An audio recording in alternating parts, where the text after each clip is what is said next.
Kritik BMSI untuk 1 tahun Prabowo Gibran.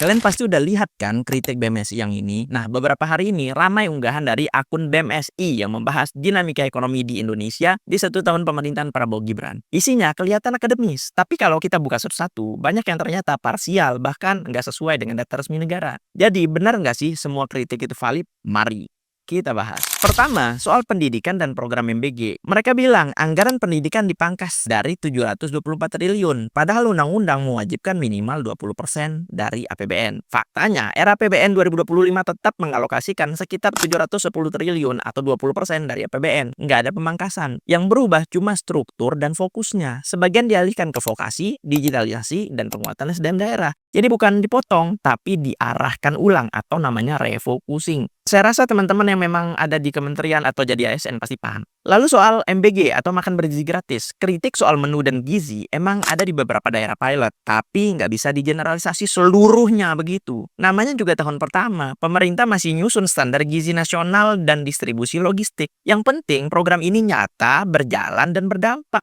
ke jutaan anak sekolah yang bahkan setiap hari selalu menantikan MBGI. Kedua, soal inflasi. BMSI menulis inflasi 2,9% dan menyebut ketergantungan impor pangan. Benar inflasi 2,9%, tapi itu justru prestasi, Bung. Masih di bawah target 3,5% dan jauh lebih rendah dari rata-rata ASEAN. Dan kalau dibilang beban fiskal karena subsidi energi, ya itu fungsi stabilisasi ekonomi, bos. Pemerintah memang harus keluar biaya supaya rakyat nggak kena efek domino dari harga pangan. Ketiga, soal ekspor-impor. Mereka bilang volume ekspor menurun karena larangan ekspor bahan mentah. Iya, turun di jangka pendek, tapi itu konsekuensi dari hilirisasi. Kita ini, Indonesia, berhenti jual nikel mentah supaya ada nilai tambah di dalam negeri. Artinya, kita lagi investasi di masa depan, bukan sekedar cari angka surplus di hari ini. Terakhir, pertumbuhan ekonomi atau PDB. Prediksi 4,9%, memang di bawah target 5,2%, tapi tetap di atas rata-rata global. Pemerintah fokus ke hilirisasi, infrastruktur, dan juga UMKM. Masih awal, tapi arahnya jelas. Yang penting adalah fondasi ekonominya stabil, rakyat tetap belanja, dan inflasinya bisa terkendali. Jadi kalau mau bahas ekonomi secara nasional, jangan cuma lihat gejala negatifnya aja. Kita juga harus lihat sisi positifnya, target jangka pendek, menengah, jangka panjang. Kritik boleh, tapi datanya juga harus lengkap, dek. Karena kalau cuma ambil potongan fakta, yang muncul bukan edukasi, dek. Tapi yang muncul itu justru distorsi. Ya, gimana menurut kalian? Jangan lupa follow